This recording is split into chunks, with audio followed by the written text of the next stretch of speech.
الطیبات، حلال کھانا ہے، حرام نہیں کھانا، حلال کھانا ہے، حرام نہیں کھانا، حلال کمانا ہے، حرام نہیں کمانا، حلال ہمیشہ تھوڑا رہے گا، حرام ہمیشہ زیادہ رہے گا۔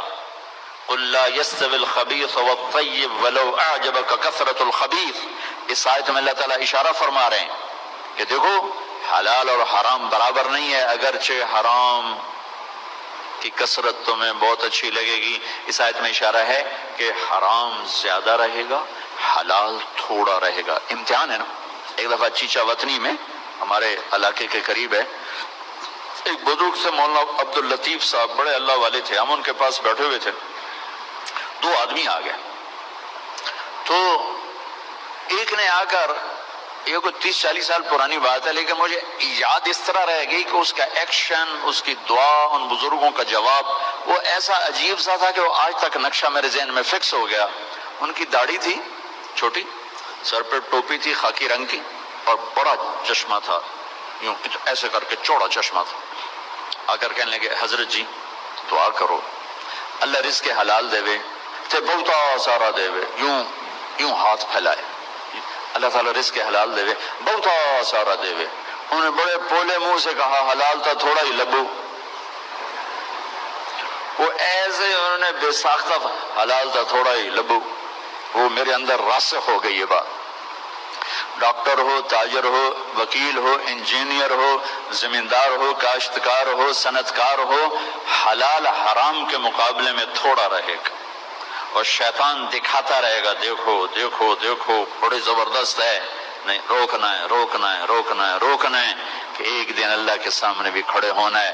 اگر یہ مریض کل کو قیامت کے دن زاہد کا گریبان پکڑ کے کھڑے ہو گئے، یا اللہ میری تو 5 روپے کی دوائی سے بھی کام چل سکتا تھا، اس نے 100 روپے کی گولی لے کر دی، تو پوچھ اس سے، تو کیا جواب دو گے اس نے؟ اگرچہ یہ ایسا نہیں کرتا مجھے پتا ہے، اس لیے میں نے اس کا نام لیا ہے، تو کیا جواب دے گا وہ؟ تو دوسری بتائی کلو من الطیبات، حلال کھانا ہے حرام نہیں کھانا۔ پھر تیسرا کھانے کا اصول بتایا کلو واشربوا ولا تسرفوا، کھاؤ بھی صحیح پیو بھی صحیح، پر پیٹ بھر کے نہ کھانا ورنہ بیماریوں کا شکار ہوتے رہو۔ تو نا کھانا گوشت روٹی چاول سوٹی تباہی پھیر دی، کم از کم اب ڈاکٹر تو اچھا نمونہ پیش کرو۔ تو پہلا اصول بتایا ہے انسان اچھا کامل نمونہ کب بنتا ہے؟ صحت اچھی۔ صحت اچھی کیسے ہوتی ہے؟ غذا صحیح، غذا۔ زیتون کڑوا ہوتا ہے، انجیر میٹھی ہوتی ہے، تو ایک بدو نے یہ آیت سنی، کہنے لگا یار یہ اللہ تعالیٰ قسم اٹھا رہا ہے، انجیر کی قسم زیتون کی قسم، یہ کوئی بڑی مزیدار چیزیں کہ میں کھاتا ہوں۔ تو اس نے انجیر کھائی، انجیر تو واقعی مزیدار ہوتی ہے، کہنے لگا بھائی واقعی اللہ نے صحیح قسم اٹھائی ہے۔ پھر زیتون کھایا، زیتون کڑوا ہوتا ہے، تو کہنے لگا لگتا ہے اللہ تعالیٰ نے چکھے بغیر ہی قسم اٹھا دی ہے اس کی۔ والتین والزیتون۔ تو میں آپ سب سے، بچوں سے، بچیوں سے، ڈاکٹروں سے کہتا ہوں اپنی غذاؤں کو، بیکری سے باہر آؤ، بیکریوں سے نکلو، بسکٹوں سے، پیسٹریوں سے، کیک سے، سموسے، پکوڑے، اپنے نبی کا چارٹ پڑھو، میرے نبی کیسے کھاتے تھے، کیا کھاتے تھے، کم از کم اس سے راستہ مل جائے گا۔ وہ غذائیں تو ہم نہیں کھا سکتے لیکن کم از کم ہمیں راستہ تو ملے گا۔ کبھی آپ نے بھنا ہوا گوشت زندگی بھر نہیں کھایا، بھنا ہوا گوشت ہماری کڑھائیوں سے سارا بازار بھرا پڑا ہے، زندگی بھر بھنا ہوا گوشت نہیں کھایا، اور گوشت کھایا تو صرف گوشت ہی کھایا، اور آپ کو گوشت میں بکری کی دستی پسند تھی، اگلا حصہ گردن کا گوشت پسند تھا، دستی کا گوشت پسند تھا۔ عبید رضی اللہ تعالیٰ عنہ باورچی تھے، وہ دیگ چڑھائے ہوئے کھڑے تھے، تو آپ نے کہا عبید مجھے دستی پکڑانا، اور وہ میں بوٹیاں نہیں بناتے تھے، پورا حصہ ڈالتے تھے، تو انہوں نے ایسے ڈوئی ڈالی اور دستی نکال کے آپ کو پیش کی، آپ نے دونوں ہاتھوں سے پکڑ کر ساری ویسے نوچ نوچ کے کھایا، یوں پھینک دی، کہا عبید دستی پکڑانا، تو اس نے پھر آپ کو یوں پیش کی، آپ نے دونوں ہاتھوں سے یوں نوچ کے اسے کھایا، پھر یوں پھینک کر کہا عبید دستی پکڑانا۔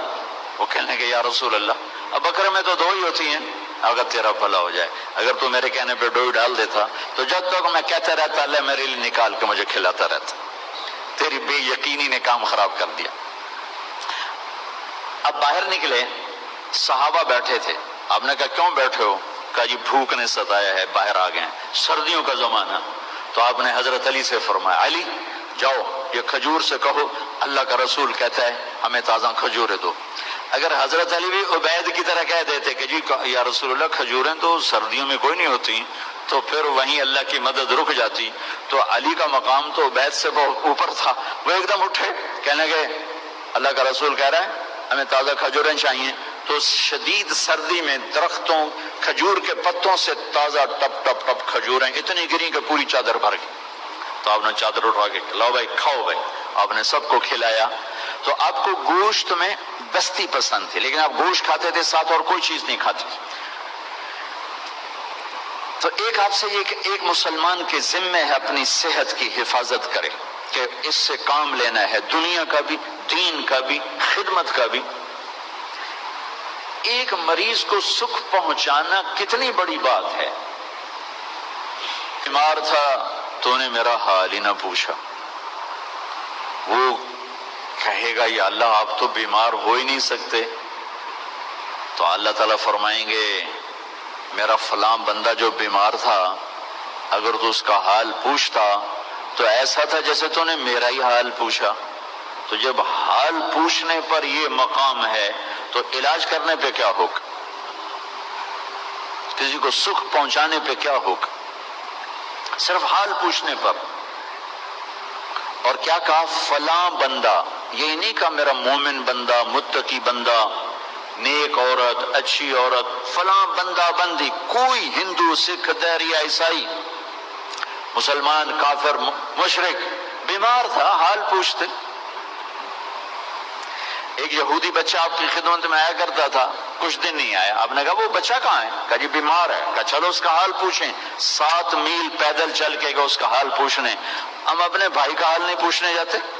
تو میرے عزیزو، ایک چارٹ ہے اس جسم کا، اس کو وہ دینا جو اللہ اس کا رسول کہتا ہے۔ پھر دوسرا ہے جسم کے ساتھ روح کا، روح باقی رہتی ہے، جسم مٹی میں مل کے خاک ہو جاتا ہے، صفر ہو جاتا ہے۔ اس کی غذا 2 چیزیں ہیں، وطور سینین وہذا البلد الامین، وطور سینین وہذا البلد الامین۔ اور مجھے قسم ہے طور سینین کی، یعنی جہاں تورات اتری، وہذا البلد الامین، اور مجھے قسم ہے اس مکہ کے امن و امانت والے شہر کی جہاں قرآن اترا۔ تو 2 جگہوں کا تعلق روح کے ساتھ ہے، ان کو بعد میں ذکر کیا ہے، ایک طور سینا جہاں پہلی کتاب تورات اتری، اور ایک مکہ جہاں آخری کتاب قرآن اترا۔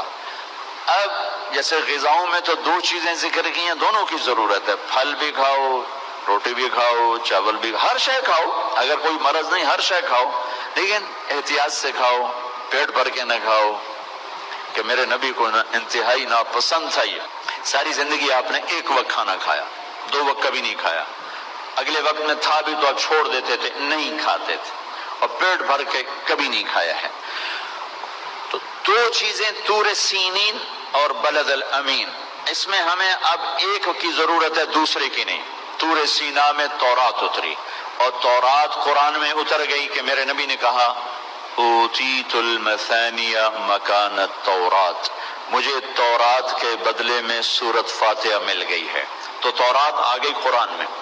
والمائدۃ مکان الانجیل، اور انجیل کے بدلے میں سورہ مائدہ مل گئی ہے۔ والحوامیم مکان الزبور، اور زبور کے بدلے میں حامیم مل گئی ہیں۔ وفضلت بالمفصلات، اور باقی قرآن کے ذریعے سے مجھے عزت ملی ہے۔ دوسری چیز جس کی یہ ڈاکٹرز کو، لیڈی ڈاکٹرز کو، ایک تاجر کو، ایک صنعتکار کو، ایک افسر کو ضرورت ہے، وہ قرآن ہے جو ہمارے روح کی غذا ہے۔ یہ قرآن سے آشنائی کے قرآن کیا کہتا ہے، یہ اللہ کا پیغام ہے، ھذا بلاغ للناس، لوگوں تک پہنچانے کے لیے ہے، اور اس کو اللہ تعالیٰ نے شفاء لما فی الصدور، یہ دلوں کی شفا ہے، ھدی ورحمۃ للمؤمنین، ایمان والوں کے لیے ہدایت بھی ہے، اور رحمت بھی ہے. ان ھذا القرآن یہدی للتی ہی اقوم، یہ سیدھا راستہ بھی بتاتا ہے. یہ وہ کتاب ہے جس کا ٹائٹل ہے لا ریب فی. ساری دنیا کے دانشور جو مرضی لکھیں، کوئی یہ نہیں لکھ سکتا کہ جو کہہ رہا ہوں شک سے بالا تر ہے. میرے رب کا فرمان ہے کہ جو کچھ اتارا جا رہا ہے، کہا جا رہا ہے، یہ شک و شبہ سے بالا تر ہے. دوسری چیز، اس کی ڈاکٹر کو بھی ضرورت ہے، تاجر کو بھی ضرورت ہے، عالم کو بھی ضرورت ہے، بچیوں کو ضرورت ہے، آپ کو ضرورت ہے، ایک میاں بیوی کو ضرورت ہے. وہ قرآن ہے. قرآن زندگی گزارنے کا طریقہ بتاتا ہے. اللہ سے کیسے جڑنا ہے یہ طریقہ بتاتا ہے. اللہ کے بندوں سے کیسے جڑنا ہے یہ طریقہ بتاتا ہے. اللہ سے جڑنے کا ذریعہ ہے کبیرہ گناہوں سے بچنا. اتق المحارم تکن اعبد الناس. کبیرہ گناہوں سے بچو، اللہ کے عبادت گزار بن جاؤ گے. اللہ سے جڑنے کا ذریعہ ہے اس کی بندگی اور اطاعت اور اس کے فرائض کا ادا کرنا. اس کے فرائض میں نماز سر فہرست ہے. 700 دفعہ قرآن میں نماز کا ذکر آیا ہے، اور 10 دفعہ اقیموا الصلاۃ وآتوا الزکاۃ، اقیموا الصلاۃ وآتوا الزکاۃ، اقیموا الصلاۃ وآتوا الزکاۃ. 10 دفعہ اللہ نے کہا نماز پڑھو زکوٰۃ دو، نماز پڑھو زکوٰۃ دو. عبادات میں مردوں عورتوں کے لیے نماز سب سے اعلیٰ درجے کی چیز ہے. جعلت قرۃ عینی فی الصلاۃ. آپ کلاس لے رہے ہیں، نماز سر پہ آ گئی ہے، اب آپ مسجد کی طرف بھی جائیں. آپ کلینک میں بیٹھے ہیں، نماز کا وقت آ گیا ہے، آپ 10 منٹ کا وقفہ لیں اور اپنے اللہ کے سامنے سجدے میں سر رکھیں. پھر آپ اپنے کلینک پر آئیں. آپ آپریشن کر رہے ہیں، وہاں سے نکلنا مشکل ہے، آپ 10 منٹ بعد نماز پڑھ لیں، لیکن چھوڑنے کی گنجائش نہیں ہے. گھر میں بچوں کے ساتھ خاتون مشغول ہے، اللہ کا بلاوا آ گیا، اب اللہ کے سامنے کھڑے ہو جائیں کہ اللہ تعالیٰ نے آپ کو بلایا ہے، اور یہ سر زمین پہ رکھنا میری آپ کی سب سے بڑی معراج اور عزت اور عظمت اور کامیابی ہے. اور میرے نبی کا دنیا سے جاتے ہوئے آخری پیغام تھا الصلاۃ، میری امت نماز نہ چھوڑنا.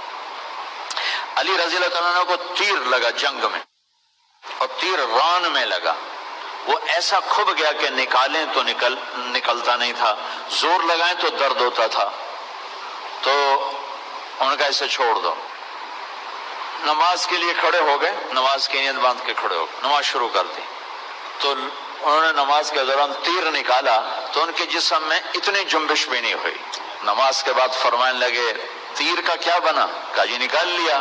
کہ مجھے تو کوئی پتہ نہیں چلا. عروہ بن زبیر رضی اللہ عنہ کے وہ پاؤں کا وہ گینگرین ہوگی، گینگرین.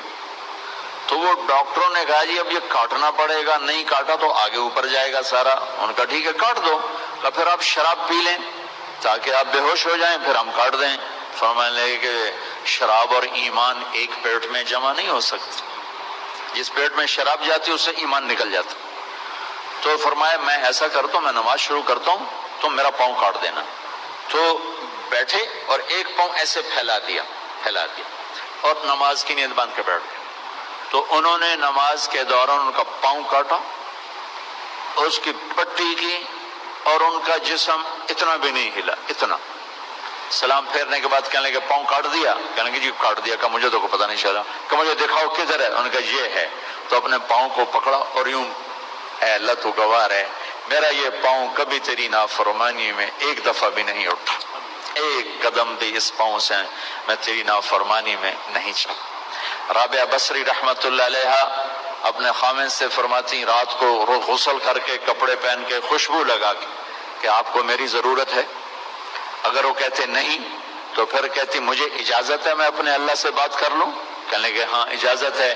پھر ساری رات سجدے میں گزر جاتی تھی اور نفلوں میں گزر جاتی تھی اور رونے دھونے میں گزر جاتی تھی.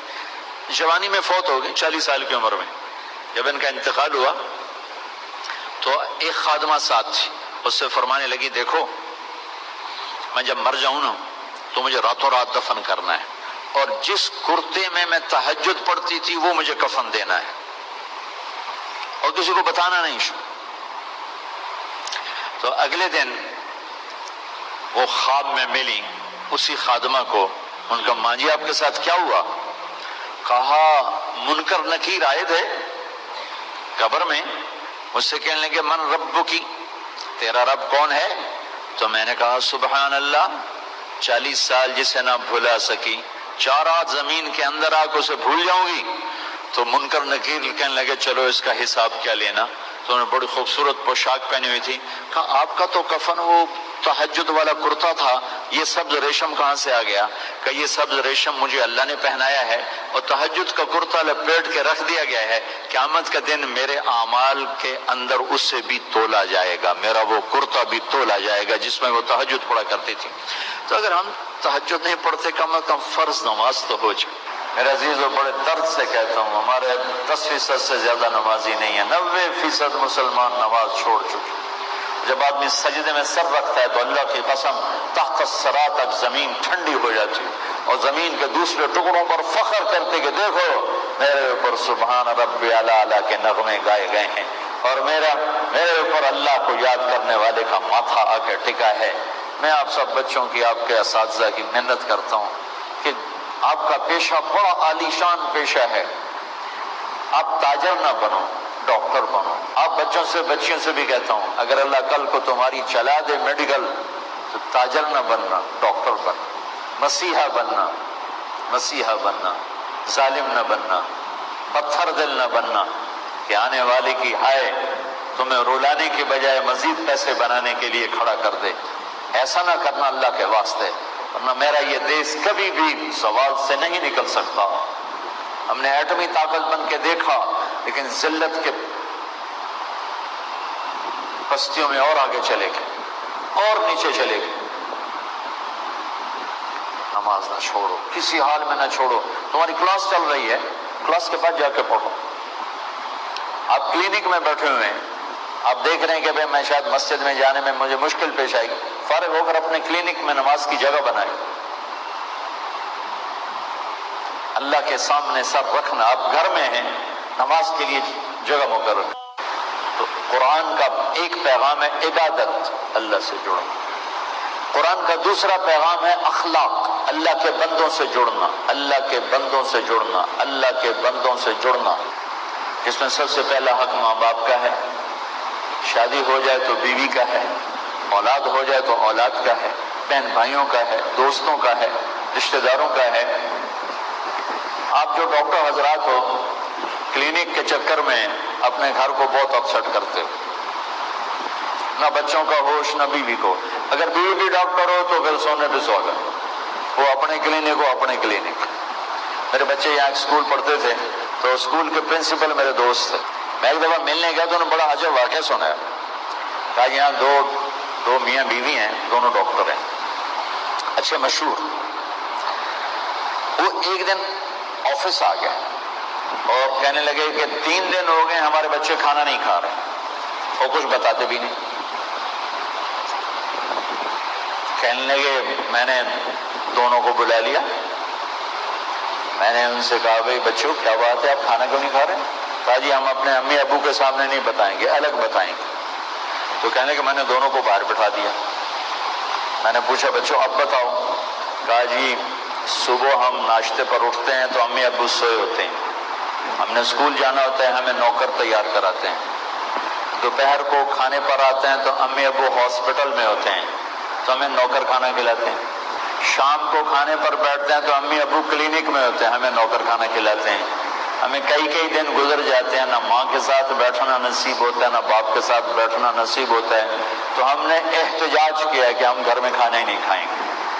تو ایسا کلینک نہ چلاؤ کہ جس سے آپ انسانی حقوق ضائع کرو.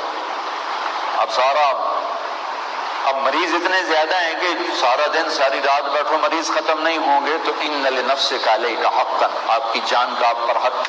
ان لزوجک علیک حقا، آپ کی بیوی کا آپ پر حق ہے. آپ کی اولاد کا آپ پر حق ہے، آپ کے مہمان کا آپ پر حق ہے، آپ کے مریض کا آپ پر حق ہے. لیکن اس طرح کا کلینک اور ڈاکٹری کے نہ بچوں کا ہوش نہ بیوی کا ہوش، اور بیوی بھی ڈاکٹر بن جائے تو اسے دونوں پیسہ ہی بنانا ہے صرف اسی کا نام زندگی ہے. تو بہت امبیلنس لائف ہے جن کے کلینک چل جاتے ہیں، ساری رات بیٹھے ہوئے ہیں، سارا دن ہاسپٹل میں ہیں، رات کو کلینک میں ہیں. تو گھر کس وقت جائیں گے؟ اللہ کے ساتھ کب باتیں کریں گے؟ اللہ سے کب راز و نیاز کریں گے؟ بیلنس کرنا زندگی کا خوبصورت جو فریم ہے وہ زندگی کو بیلنس کرنا ہے.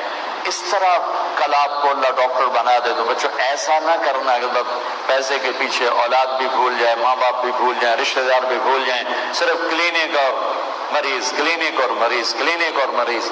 ایسا نہ کرو. زندگی کو ایک ترتیب دو. ماں کو ٹائم دو، باپ کو ٹائم دو، بیوی کو ٹائم دو، بچوں کو ٹائم دو. یہ تمہارا اصل سرمایہ ہے. اگر ماں باپ زندہ ہیں تو میرے نبی نے کہا ماں کے قدموں تلے جنت ہے. میرے نبی نے کہا کاش میری ماں زندہ ہوتی، میں اس کی ایسی خدمت کرتا کہ میں عشاء کی نماز کے مصلی پہ کھڑا ہوتا اور میں سورۃ فاتحہ پڑھ رہا ہوتا اور ادھر سے آواز آتی محمد. میری ماں مجھے بلاتی تو میں ماں کے لیے نماز توڑ دیتا. میں کہتا اماں جی حاضر، میں حاضر. ان رشتوں کو ٹائم دینا، باپ کو ٹائم دینا، مریض ہے اس کو ٹائم. ایک بدو نے اپنی ماں کو اٹھایا ہوا کندھے پر اور حج کرایا، طواف کرایا. پھر اپنی ماں سے پھر حضرت عبداللہ بن عمر سے کہنے لگا کیوں جی میں نے ماں کو حج بھی کرا دیا، طواف بھی کرا دیا، میں نے ماں کا حق ادا کر دیا؟ تو عبداللہ بن عمر نے فرمایا کہ تیری ماں نے تجھے پالتے ہوئے جو تھک تھک کے لمبے سانس بھرے لیے لاکھوں کروڑوں اربوں، ان میں سے بھی ایک سانس کا حق بھی ادا نہیں ہوا. اور ایک شخص نے خراسان سے اپنی ماں کو اٹھایا، یہ خراسان ایران میں، اور پیدل مکے پہنچا کندھے پر بٹھا کر پیدل، اور حج کرایا. اور عبید اللہ بن عمیر رحمت اللہ علیہ سے کہا کیوں جی حضرت میں نے ماں کو کندھے پہ بٹھا کر پیدل حج کرایا، میں نے ماں کا حق ادا کر دیا؟ تو انہوں نے فرمایا کہ تیرے پیدا ہوتے وقت جو ماں نے دردیں جھیلی تھی نا، اس میں سے ایک لہر کا حق بھی ادا نہیں ہوا، ایک لہر کا حق بھی ادا نہیں ہوا. رشتوں کو ٹائم دینا. میرے نبی نے فرمایا سب سے بہترین قدم جو اٹھتا ہے انسان کا وہ اللہ کے راستے میں جہاد کا قدم ہے، اور اس کے بعد سب سے بہترین قدم جو اٹھتا ہے انسان کا وہ رشتہ داروں سے ملنے والا قدم ہے. اب ان ڈاکٹروں کو مہینوں گزر جاتے ہیں، جانے کی فرصت ہی کوئی بیلنس تو ہو. صرف کلینک کے لیے تو زندگی نہیں بنائی گئی. اس طرح کی زندگی ہو بھائیو کہ آپ میرے نبی کی بتائی ہوئی ترتیب کے مطابق ہر رشتہ آتو کل ذی حق حقہ. میرے نبی دنیا کے سب سے بڑے انسان اور سب سے مصروف ترین انسان کے 6 بر اعظم کی نبوت اور آنے والے سارے زمانوں کی ذمہ داری، اور آپ کی 11 بیویاں، 2 انتقال کر گئے، 9 زندہ. روزانہ عصر کے بعد آپ اپنی ساری بیویوں سے ملاقات فرماتے تھے، ایک ایک کے گھر میں جاتے تھے، ملاقات فرماتے تھے، سب کا حال لیتے. پھر مغرب کی نماز پڑھ کے سب کو اپنے جس گھر کی باری ہوتی تھی اس میں جمع فرماتے تھے، اور پھر جس گھر کی باری ہوتی تھی اسی میں قیام فرماتے تھے. اور حضرت عائشہ رضی اللہ عنہا کو آٹا گوندنا نہیں آتا تھا، تو شروع میں تو ان کو آٹا گوند کے میرے نبی خود دیا کرتے تھے. اگر آپ کو روٹی پکانا آتی تو روٹی بھی پکا کے دے دیتے. گھر میں جھاڑو دیتے تھے، اپنے کپڑے خود دھوتے تھے، اپنا ٹوٹا جوتا خود گانٹھ لیا کرتے تھے، اپنے اونٹ کو چارہ سر پہ رکھ کے خود جا کے ڈال کے آتے تھے. گھر کو بیٹا بچوں کے ساتھ کھیلتے تھے، بچوں کو ٹائم دیتے تھے. اتنی بڑی سرداری، اور بچوں سے کشتی فرما رہے ہوتے تھے.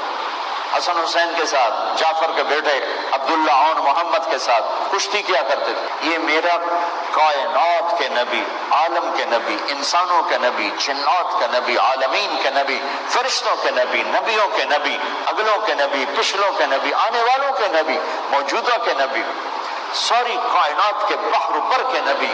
اور میرے نبی کا بیلنس آف لائف دیکھیں کہ ہر رشتے کو وقت دے رہے ہیں، ہر ایک کے لیے وقت، بچوں کے لیے وقت نکال رہے ہیں. یہ میرے محبوب کی زندگی. حسن حسین میں کشتی کرا رہے تھے، سارے عالم کا درد ہے اور حسن حسین میں کشتی کروا رہے ہیں. اور حسن بڑے تھے، حسین چھوٹے تھے، تو حسین نیچے دب رہے تھے، تو اب حسین کو شاباش ہے، شاباش شاباش شاباش شاباش. تو حضرت فاطمہ کہنے لگی یا رسول اللہ آپ حسین کو شاباش دیے جا رہے ہیں، حسن کو نہیں دے رہے. تو آپ نے فرمایا کہ یہ جبریل میرے پاس کھڑا ہوا ہے، یہ حسین کو شاباش دے رہا ہے، میں بھی اس کے ساتھ مل کے حسین کو شاباش دے رہا ہوں. یہ زندگی میرے نبی نے پیش کی ہے. اور بھی دکھ ہیں زمانے میں محبت کے سوا، راحتیں اور بھی ہیں وصل کی راحت کے سوا، کلینک پیسہ، کلینک پیسہ، کلینک پیسہ، اسی کا نام زندگی؟ صبح کہیں بیٹھ رہے ہیں، شام کو کہیں بیٹھ رہے ہیں، دوپہر کہیں بیٹھ رہے ہیں، رات کہیں بیٹھ رہے ہیں۔ او بھائی بس کرو، بیلنس آف لائف، بچوں کو ٹائم دیں، بیوی کو ٹائم دیں، ماں باپ زندہ ہیں ان کو ٹائم، مر گئے ان کی قبروں پہ جا، میرے والد کو مرے 26 سال ہو گئے، میں نے آج تک ان کی قبر پہ جانا نہیں چھوڑا، حالانکہ میں اتنا سفر میری زندگی میں لکھ دیا اللہ تعالیٰ نے کہ میری زندگی ایک پہیہ بن گئی۔ میں کل بھی ایک دن کے لیے گاؤں گیا ہوں، لیکن میں نے وقت نکال کر جا کر اپنے ماں باپ کی قبر پہ حاضری دی ہے کہ ماں باپ کا حق ادا نہیں ہو سکتا۔ میرا نبی کہہ رہا ہے کاش ماں ہوتی جس کے لیے کل کائنات بنائے، کہتا کاش میری ماں ہوتی۔ اور آپ 70,000 کا قافلہ لے کے چلے حج کو، 12,000 تھا جب مدینہ سے نکلے، اور مدینہ سے ملل، ملل سے روحا، روحا سے عطایا، عطایا سے عرج، عرج سے ابوا، یہ 5ویں رات ہے۔ ابوا ایک چھوٹا سا گاؤں ہے، اب بھی چھوٹا سا گاؤں ہے، وہاں آپ کے قافلے نے سٹے کرنا تھا۔ 70,000 ایک وادی ہے، اس وادی سے پہلے پہاڑ ہیں جس میں آج سے 57 سال پہلے جب میرے نبی 6 سال کے تھے تو آپ اپنی ماں کے ساتھ واپس مدینہ سے مکہ آ رہے تھے، اور ابوا کے پہاڑوں میں ایک دم حضرت آمنہ کا انتقال ہو گیا، 25 سال کی عمر اور انتقال ہو گیا۔ کالے پہاڑوں میں قبر ہے۔ سن 2000 میں قبر کی زیارت کے لیے گیا تھا، عمرے پہ گیا تھا، تو وہاں سے وہاں ایک رہبر کو ساتھ لے کر گیا تھا۔ میری زندگی سفروں میں گزری ہے، میں نے بیت اللہ کے اندر 2 دفعہ سجدے کیے ہیں، لیکن میں جو کیفیت میری حضرت آمنہ رضی اللہ تعالیٰ عنہ کی قبر پہ بنی ہے، کبھی زندگی بھر میں نے وہ کیفیت محسوس نہیں کی۔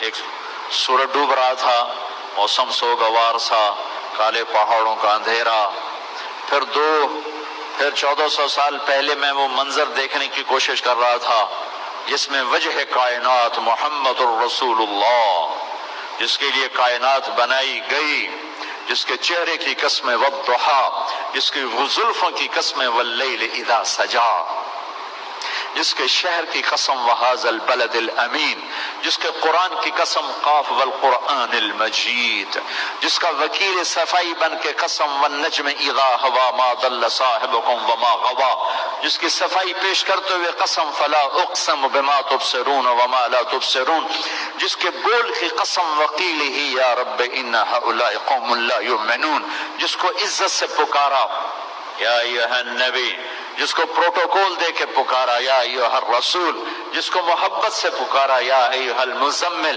جس کو لاڈ سے پکارا یا ایھا المدثر، جس کے نسب کو آدم تک باقی رکھا، محمد بن عبداللہ بن عبد المطلب بن ہاشم بن عبد مناف بن قصی بن کلاب بن مرہ بن کعب بن لبی بن غالب بن فہر بن مالک بن نضر بن کنانہ بن خزیمہ بن مدرکہ بن الیاس بن مدر بن نزار بن معد بن عدنان بن عود بن حمیسہ بن سلامان بن عوز بن بوز بن قموال بن ابی بن عوام بن ناشد بن حزاب بن بلداس بن یدلاف بن طابخ بن جاحم بن ناحش بن ماخی بن عیفی بن عبقر بن عبید بن الدعاء بن حمدان بن سمبر بن یثربی بن یحزن بن یلحن بن ارعوا بن عیدی بن زیشان بن عیسر بن اقناد بن ایہام بن مقصر بن ناحد بن زار بن سمی بن مزی بن عوض بن عرام بن قیدار بن اسماعیل بن ابراہیم بن آدر بن ناحور بن سرود بن رعو بن فائج بن عابر بن ارفخشاد بن سام بن نوح بن لامک بن متوشال بن ادریس بن یرد بن ملہلئیل بن قینان بن آنوش بن شیس بن آدم علیہ السلام، جس کے لیے رخ انور سے پردہ ہٹایا فکان قاب قوسین او ادنا۔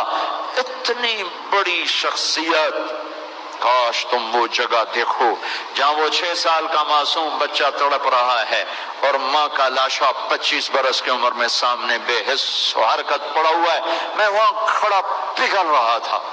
میں نے اس قصے کو ہزاروں دفعہ بیان کیا ہے، ہر دوسرے تیسرے بیان میں میرا یہ قصہ آ جاتا ہے، اور ہر دفعہ میں ایسے ہی بے قابو ہو کے روتا ہوں جیسے میں پہلی دفعہ بیان کر رہا ہوں کہ میں اس درد کو شاید قبر میں لے جاؤں، بھلا نہ سکوں گا، اور میں اللہ کا شکر ادا کرتا ہوں کہ اس نے مجھے اس جگہ پہنچایا، اور میں نے اپنے نبی کا درد وہاں جا کے دیکھا، آنکھوں سے دیکھا، دل کی دھڑکنوں میں اس درد کو بسایا ہے میں نے کہ ہاں اللہ، جس کے لیے تو نے کائنات بنائی، اس جنگل میں اس کی ماں کو مارا کہ آنسو پوچھنے کے لیے دادی نہیں، دادا نہیں، خالہ نہیں، چاچا نہیں، چاچی نہیں،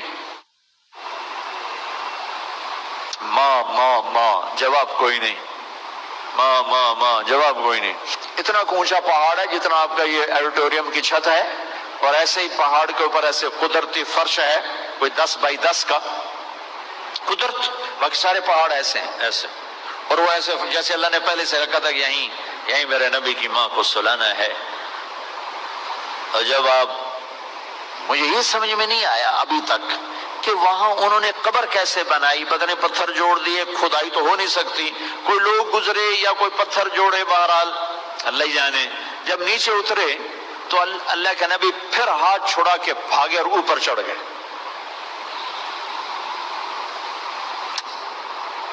کاش تم وہ جگہ جاؤ اور دیکھو کہ جس کے لیے کائنات بنائے اسے کتنے بڑے دکھ سے گزارا ہے۔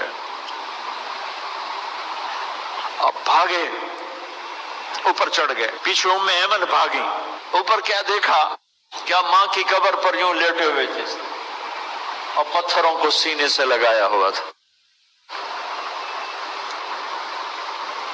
قریب آئیں تو سنا آپ کہہ رہے تھے، ماں جی آپ کو تو خبر تھی آپ کے سوا میرا کوئی نہ تھا، پھر آپ مجھے چھوڑ کے کیوں چلی گئی؟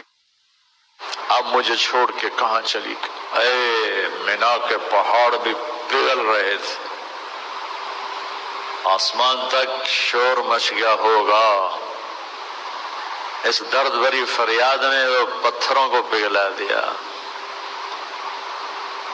ماں جی آپ کو تو خبر تھی آپ کے سوا کوئی نہ تھا، کہاں چھوڑ کے چلی گئی ہو؟ ام ایمن نے کہا بیٹا اٹھو، کہا نہیں میں نہیں اٹھتا، میں نہیں اٹھتا۔ انہیں ایسے کھینچ کے نیچے لائی، مکے تک روتے روتے تو میرا یہ رشتوں کی قدر میرا قرآن بتاتا ہے، میڈیکل سائنس نہیں بناتا، اناٹومی تمہیں انسان نہیں بنائے گی، ڈاکٹر بنائے گی، قرآن تمہیں انسان بنائے گا۔ ہائیجن فزیولوجی تمہیں انسان نہیں بنائے گی، تمہیں ڈاکٹر بنائے گی، قرآن تمہیں انسان بنائے گا۔ آرتھوپیڈک تمہیں انسان نہیں بنائے گی، تمہیں ڈاکٹر بنائے گی، قرآن تمہیں انسان بنائے گا۔ میڈیسن تمہیں انسان نہیں بنائے گی، تمہیں ڈاکٹر بنائے گی، قرآن تمہیں انسان بنائے گا۔ پیتھولوجی تمہیں ڈاکٹر بنائے گی، انسان نہیں بنائے گی، انسان تمہیں قرآن بنائے گا۔ تو میرے نبی کے قرآن، میرے نبی کا علم، اس قرآن کا دوسرا پیغام، وَهَذَا الْبَلَدِ الْأَمِينَ کی بات بتا رہا ہوں کہ ایمانی زندگی سیکھو، اخلاق والی زندگی سیکھو، رشتے ناتوں کی پہچان کرو۔ جتنی بڑی جنت آپ بنا سکتے ہو، بہت کم کوئی آدمی اتنی بڑی جنت بنا سکتا ہے۔ دکھی کی، مجھے گردے کا درد ہوا، میں جماعت میں تھا، مجھے لے گئے کلینک، اتنا میں تڑپ رہا تھا، ڈاکٹر نے ٹیکا لگایا تو ایک دم وہ پیتھیڈن کا ٹیکا تھا، میں سو گیا، آنکھ کھلی تو پہلے ہی میرے زبان سے ڈاکٹر کے لیے دعا نکلی۔ یہ جو دعا ہوتی ہے یہ سیدھی جاتی، دعائیں کروائی نہیں جاتی، دعائیں لی جاتی۔ اگر آپ مریضوں کے ہمدرد بن جاؤ، مجھے رب ذوالجلال کی قسم جو سن رہا ہے، آپ کی 7 پشتوں کو اللہ ضائع نہیں کرے گا، چونکہ جب مریض ہاتھ اٹھا کے دعا کرے گا نا تو تمہارا چھوڑا ہوا پیسہ تمہارا اتنا کام نہیں آئے گا جتنا یہ مریضوں کی دعائیں تمہاری اولاد کے کام آئیں گی۔ وہ جو اندر سے دعا نکلتی ہے دکھی کی، وہ تو عرش کو ہلا دیتی۔ 1990 میں حج میں تھا تو میں 2 عورتیں ملی، بوڑھی کہنے کہ پترا کھڑی گئی ہیں سانو راہ تلا۔ میرا بھی وہ دوسرا حج تھا تو مجھے بھی مدینے کا پتہ نہیں تھا، میں نے کارڈ دیکھا، میں نے کہا ماں جی میں نے بھی کوئی پتہ نہیں، چلو میں تو انہوں چھوڑیا میں جتھے عورتاں، اکھے چلو اتھے تو چھوڑ ہے۔ تو میں ان کو لے گیا، وہ ادھر تھیں اور نماز پڑھنے کی عورتوں کی جگہ ادھر تھی، تو میں مسجد کے اوپر سے چکر کٹوا کے وہاں لے آیا۔ میں رہتا تھا ادھر، یعنی حرم کے اس طرف، میرے ساتھ میری بیگم پھوپھی مرحومہ، والدہ مرحومہ بھی تھی۔ عشاء پڑھ کے میں ان کو لے کے نکلا، ایک وہاں مدینہ کے ایک دوست نے اپنا گھر مجھے دیا ہوا تھا، تو جب میں گھر کے قریب پہنچا وہ دونوں بڈھی مائیں پھر میرے گھر کے قریب فٹ پاتھ پہ بیٹھی۔ میں کہا اماں جی ادی کدے آ گیا کہ پتر مڑ کھڑی گئی ہیں۔ میں کہا اچھا آ جاؤ۔ میں نے ان کو ساتھ لیا، اپنے مکان پہ لے گیا، میں نے اپنی بیگم سے کہا ان کو کھانا کھلاؤ۔ وہ کارڈ لے کر میں نے اپنے دوست کو فون کیا جس کے گھر میں ٹھہرا تھا کہ اپنی گاڑی بھیجو، اس نے گاڑی بھیجی۔ میں اس کے دفتر گیا، اس کو دفتر سے اٹھایا، میں نے کہا چلو یہ ایڈریس تلاش کریں۔ ہمیں کوئی پونا گھنٹہ لگا، ہم نے وہ جگہ تلاش کر لی۔ جگہ تلاش کر کے میں واپس آیا، دونوں مائیں 70 پلس تھیں، وہ روٹی چھوٹی کھا کے سوئی پڑی تھی۔ میں نے کہا اماں جی اٹھو تہاڈا گھر ویکھ آیا تانوں چھڈ آواں۔ تو ایک نے کہا وے پترا تینوں اللہ اپنے سونے دیاں زیارتاں کرائی رکھے۔ تو میں نے اپنی بیوی سے کہا کہ یہ دعا قبول ہو گئی ہے، کہ یہ وہ دعا ہے جو سیدھی جایا کرتی ہے۔ 1990 سے آج تک صرف 94 کا ناغہ ہے کہ میں انگلینڈ چلا گیا جماعت میں اور میرا حج رہ گیا، ورنہ 90 سے اب تک کسی سال کا ناغہ نہیں۔ ہر سال مصروفیت کے باوجود اللہ کہاں سے کھینچ کے اٹھا کے لے جاتا ہے، وہ ماں کی اس بڈھیا کی دعا ہے۔ میں طواف کر رہا تھا تو میری نظر پڑی، میرا ایک دوست وہ مقام ابراہیم کے پاس نفل پڑھ کے دعا مانگ رہا تھا۔ میں کھڑا ہو گیا کہ اگر میں آگے نکل گیا تو پھر یہ بھی اٹھ جائے گا اور میں بھی نکل جاؤں گا، ملاقات نہیں ہو سکے گی۔ میں طواف میں ہی کھڑا ہو گیا۔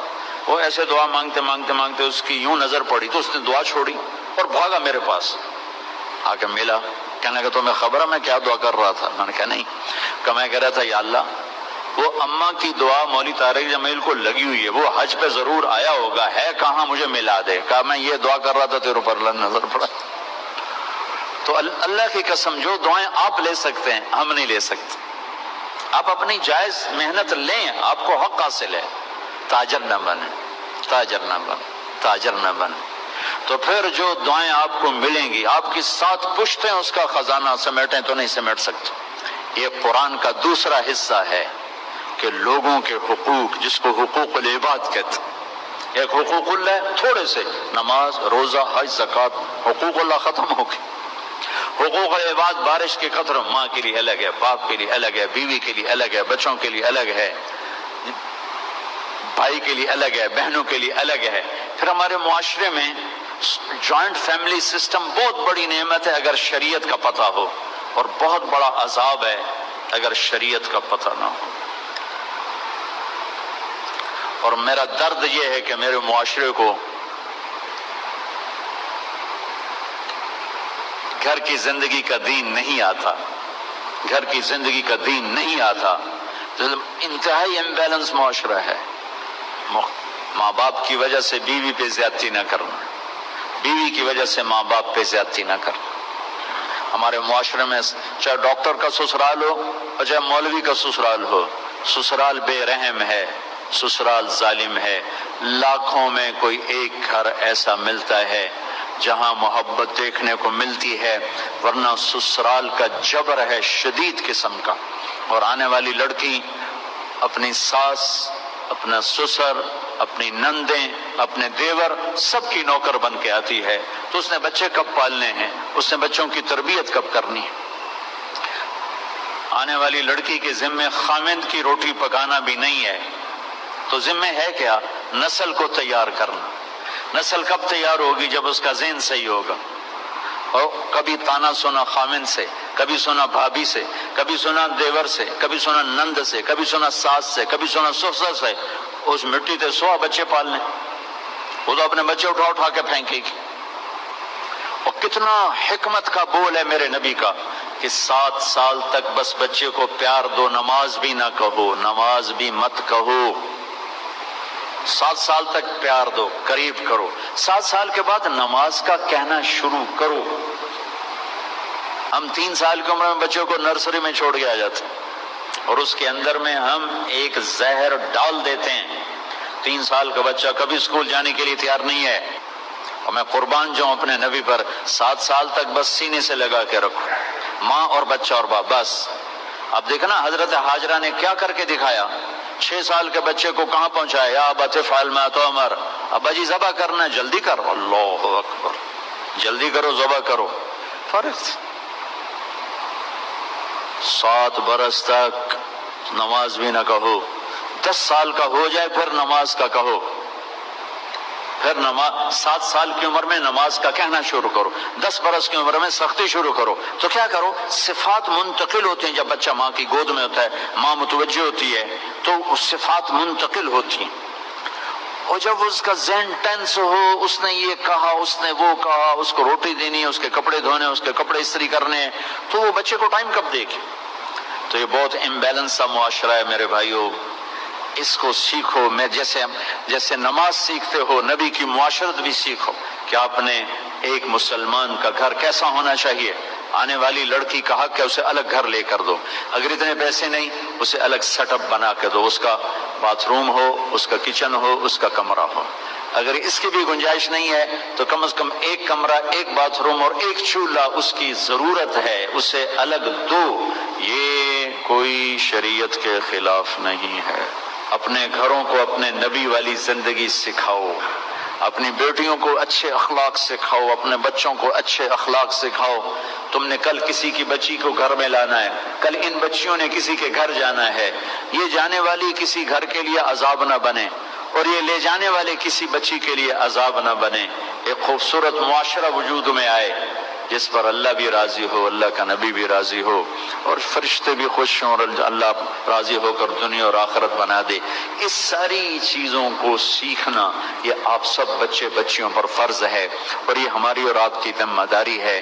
یہ تبلیغ کا کام اس کو سیکھنے کی ایک خوبصورت ٹریننگ ہے اور محنت ہے۔ میں آپ سب سے عرض کروں گا بچوں سے کہ آپ کو جب چھٹی ہو آپ تبلیغ میں جایا کرو۔ تبلیغ سے مراد ہے ایمان کی محنت کو، تبلیغ سے مراد کوئی اوروں کو پریچ کرنا نہیں ہے، تبلیغ سے مراد ایمان اور اخلاق کو سیکھنے کی ایک خوبصورت محنت ہے جو اللہ کا فضل و کرم سے 6 بر اعظم میں ہو رہی ہے اور ساری دنیا کے انسانوں کو اس سے نفع پہنچ رہا ہے۔ میں آپ سب کی خدمت میں گزارش کروں گا کہ اس کو آپ سیکھنے کی نیت کرو، کوشش کرو۔ آپ ہمارا بہترین سرمایہ ہو، آپ اپنے معاشرے میں ڈاکٹر بن کے رہنا، تاجر بن کے نہ رہنا، کاروباری بن کے نہ رہنا، ڈاکٹر بن کے رہنا۔ اللہ تعالیٰ آپ کو انشاءاللہ وہ کچھ دے گا کہ شاید شہید کے دائیں بائیں کہیں آپ کو بھی اللہ تعالیٰ کھڑا کر دے۔ کوئی بڑی بات نہیں ہے کہ دکھیوں کو سکھ پہنچانا کوئی شہادت سے کم درجے کی بات نہیں ہے اور علماء سے کم درجے کی بات نہیں ہے۔ کسی ایک دکھی کی آپ کو دعا لگ گئی، آپ کی نسلیں سنور جائیں گی۔